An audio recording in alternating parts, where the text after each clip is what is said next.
or Reisman, I think it's Reisman.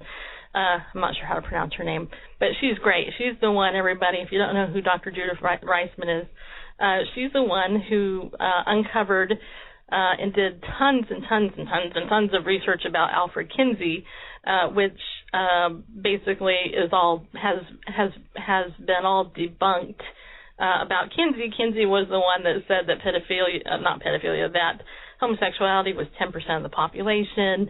And anyway, Dr. Reisman has gone in and talked about this. Well, in an article she just wrote, one of the things that she addressed was the whole idea of changing the law, because they did it with homosexuality, and now because of Lawrence v. Texas, sodomy is legal in every state in the nation, because Lawrence v. Texas overturned all sodomy laws.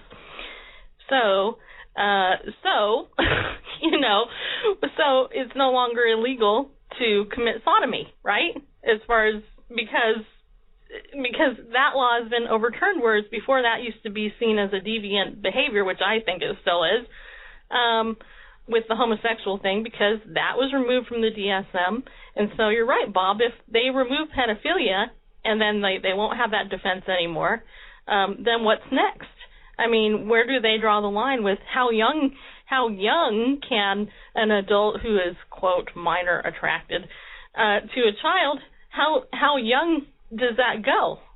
And where again, let me come back to the whole purpose of NAMBLA in terms of their legitimate purpose. I mean, what they claim to be the purpose of the organization is to abolish age of consent laws. Now, in my 3 years in the organization, I never saw any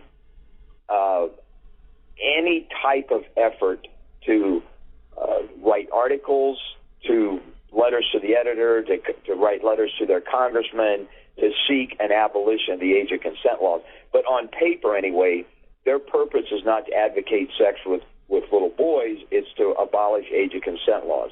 And I'm sure your listeners understand it, but essentially what we're saying is every state says that there is an age of consent in which a child below this age cannot consent to have sex. So if a 55-year-old man in a state where the age of consent law is 16 has sex with a 15-year-old, even if that 15-year-old consents, it is considered statutory rape. It is a crime, and that person can go to prison for having sex with a 15-year-old, even though the 15-year-old consents.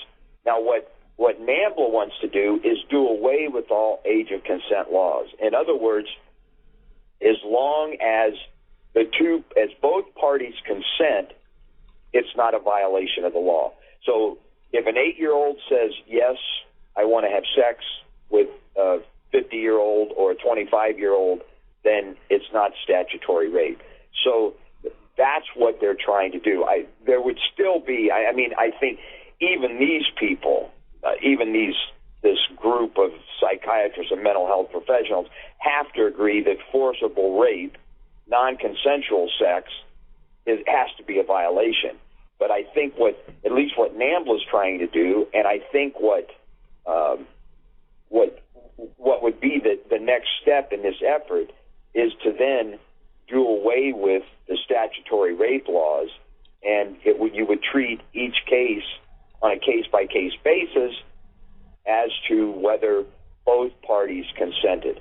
And it comes down to, well, can an 8-year-old, can a 10-year-old who is no longer in that power position or, isn't in the power position, can he or she really consent? It's sort of like the whole sexual harassment issue in the employment market.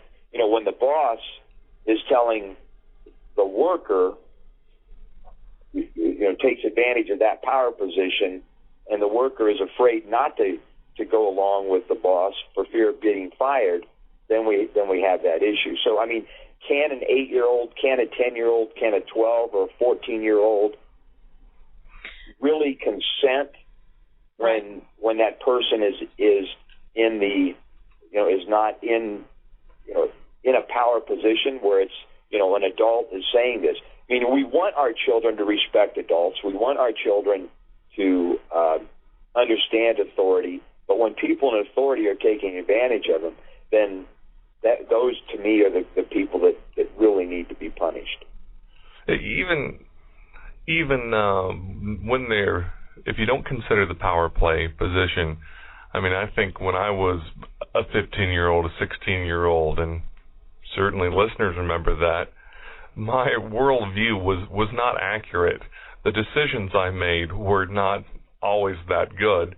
My life experience was not very well informed, and the decisions I made then weren't thought out well and practically, and I wasn't looking to the long-term effects on my life. When you're that age, you're invincible, coming on your own. So even then, I think, a teenager, 15 or 16-year-old, isn't in a position to make those sorts of decisions, let alone 12, 10, 8, as Stacy alluded to earlier with the glasses of water example.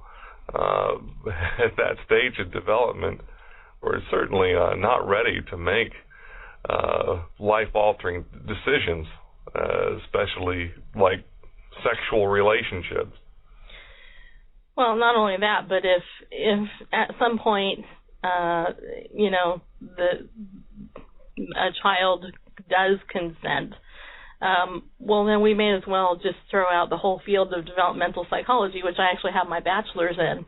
I have my bachelor's degree in that field. We may as well just say, forget all that developmental psychology. It doesn't matter because, who cares that, a child consented because, whatever.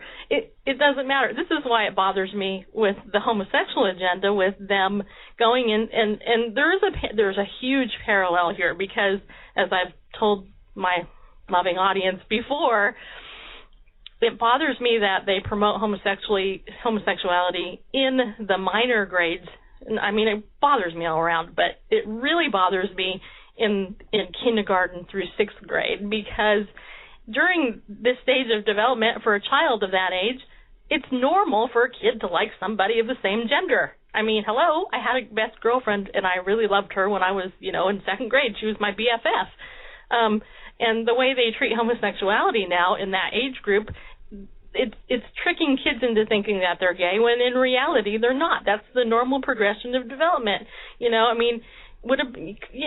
guys know about cooties. Hey, don't touch me. You're giving me cooties at that age. I don't want to have anything to do with, bareface over here. He's a boy. At that age, they're ripping away that innocence. And so even with the, with this man-boy love stuff,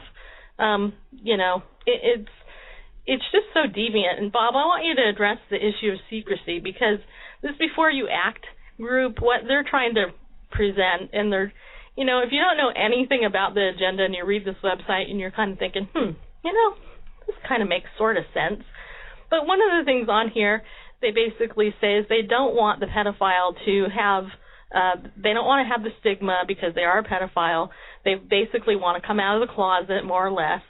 But I find that ironic because pretty much pedophiles do everything calculated and in secret, right? Well, certainly there was a greater fear, almost a greater fear of exposure than there was incarceration. And this group, NAMBLA, was the most paranoid group I had ever infiltrated. I've been involved in street gangs. I've been involved in the La Cosa Nostra. I targeted Russian organized crime, Asian organized crime, but this was the most paranoid group because not only were they worried about incarceration, they were worried about exposure. And they didn't want their family and friends to know that they were oriented in this direction. Even with the NAMBLA people within the gay community, it was looked down upon by many. So they weren't even willing to come out to their gay friends that they were attracted to young boys.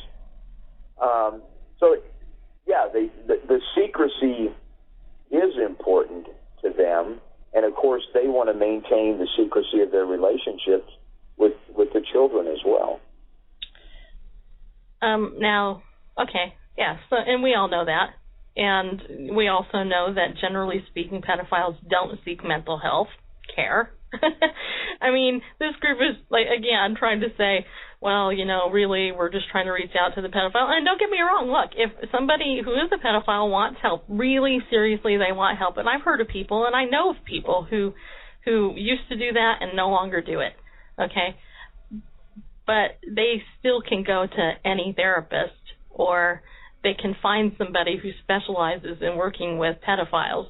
I mean, so they don't need a special group here. They don't need to change the DSM. The one that's going to be changed probably around 2013 will be the DSM-5. They don't need to do that. And so it just bothers me that this group is out there. And I do know everybody, just so you know. I got a notice this morning that one of my friends actually went to this conference that was held yesterday or 2 days ago, and he's going to have a complete report on it. So I'm going to try to get him on the show. If not, read his report. I'll share it with you. But the whole idea of secrecy with pedophilia and children tells me, and it tells them. I mean, you just said that they're the most paranoid people. That tells me that they all know it's wrong. And my question, another question, Bob, is, did you learn anything about the backgrounds of these men? I mean, were most of them abused themselves, or was pornography involved? Do you have insight on that? No, we really never got into that. It wasn't, obviously, I was one of them. I wasn't an investigator, so I didn't want it to appear as though, we were seeking the cause of our attraction to boys. It varied. I mean, some came to this attraction very late in life. Others believed that they were, as 11 and 10, 11, 12-year-olds, they were attracted to people of that age and always maintained their love for the 10, 11, and 12-year-olds. I think what you said, Siggs, I really agree with the idea that there are some that will seek counseling, and I hope they will, because they believe that what they're doing is wrong, and they know instinctually that their attraction is wrong. But there are many that I dealt with, particularly in NAMBLA, that didn't believe it was wrong. They wouldn't knowingly seek counseling. One of the guys that we convicted was a special ed school teacher. He had numerous convictions for child molestation. He admitted to me to molesting between 60 and 70 boys and grooming over 200. He was eventually sentenced to 30 years in federal prison. He told me that when he was caught, when he went into court-ordered counseling, he said, "You just tell them, what they want to hear.